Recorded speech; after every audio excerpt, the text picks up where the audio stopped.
وبه نستعين أما بعد عن حذيفة رضي الله تعالى عنه وعنهم أنه قال قال رسول الله صلى الله عليه وسلم تعرض الفتنة فأي قلب كرهها نكتت فيه نكتة بيضاء وأي قلب أشربها نكتت فيه نكتة سوداء رواہ البخاری۔ محترم سامعین و ناظرین، فتنہ دجال سے متعلق یہ 7ویں قسط ہے۔ اس سے پچھلی قسط میں یہ بات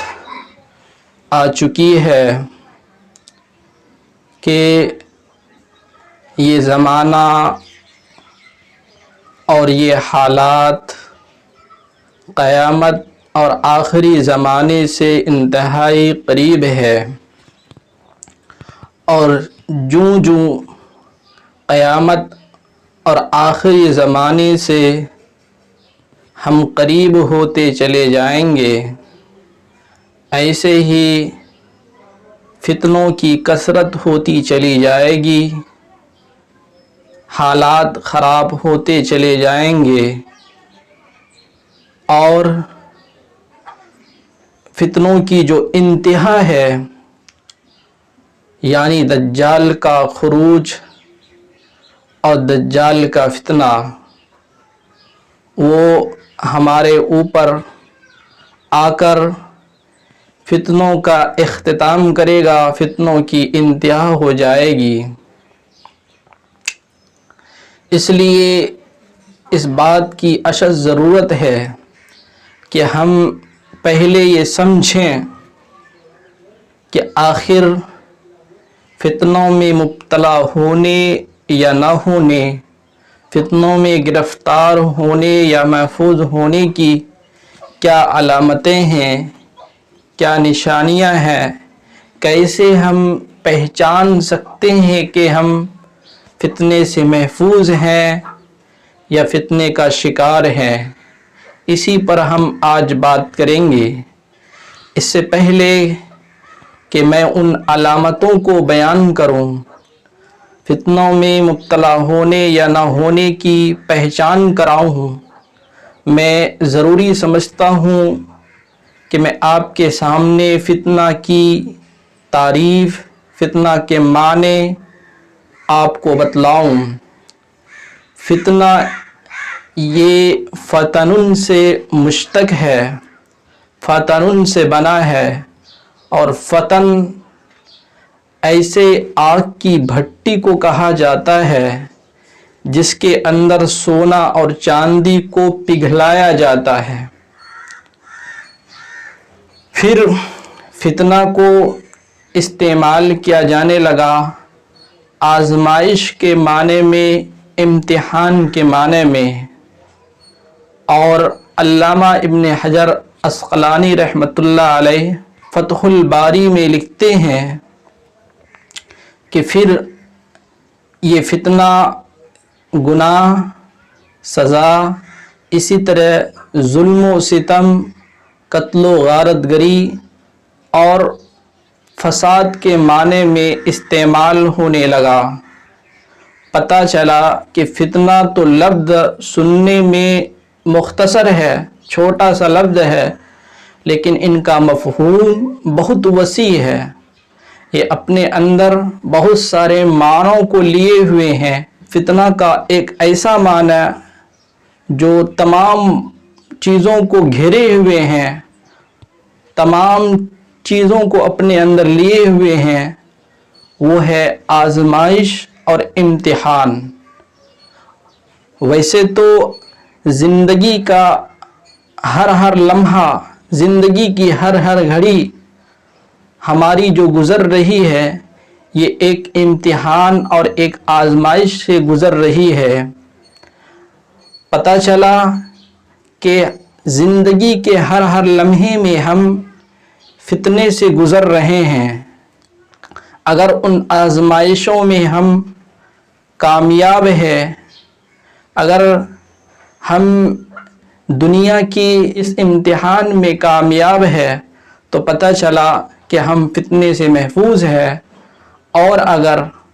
ہم ان آزمائشوں اور امتحانات میں ناکام ہو گئے، پتہ چلا ہم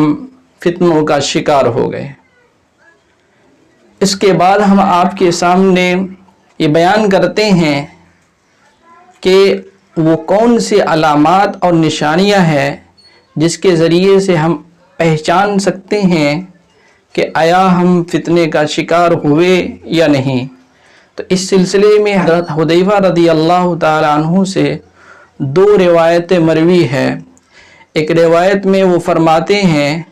کہ اللہ کے حبیب صلی اللہ علیہ وسلم نے فرمایا کہ فتنے جو ہے دلوں کے اوپر یلغاریں کرتے ہیں، بارش کی قطروں کی طرح فتنے دلوں پر برستے رہتے ہیں۔ فَأَيُّ قَلْبٍ كَرِهَهَا، پس جو دل ان فتنوں کو برا سمجھتا ہے، ان فتنوں سے نفرت کرتا ہے، نَكَتَتْ فِيهِ نُكْتَةٌ بَيْضَاء، تو اس دل کے اندر اللہ تعالیٰ کی طرف سے ایک سفید نقطہ پڑ جاتا ہے، اس دل کے اندر ایک نور ڈال دی جاتی ہے۔ پھر یہ آہستہ آہستہ جب وہ گناہوں کو گناہ سمجھتا رہتا ہے، فتنوں کو فتنہ سمجھتا رہتا ہے اور اس سے نفرت کرتا رہتا ہے، تو پھر اس کے دلوں کے اندر سفیدی اور نور کی برسات ہوتی رہتی ہے۔ اس طریقے سے ان کا پورا دل کے برتن جو ہے وہ اللہ کے نور سے بھر جایا کرتے ہیں۔ اور وَأَيُّ قَلْبٍ أَشْرَبَهَا، اور جو دل ان فتنوں میں ڈوب جاتا ہے، ان کو برا نہیں سمجھتا، ان سے نفرت نہیں کرتا، تو نَكَتَتْ فِيهِ نُكْتَةٌ سَوْدَاء، تو اس دل کے اندر اللہ کی طرف سے ایک کالا نقطہ پڑ جاتا ہے، اور پھر یہ جب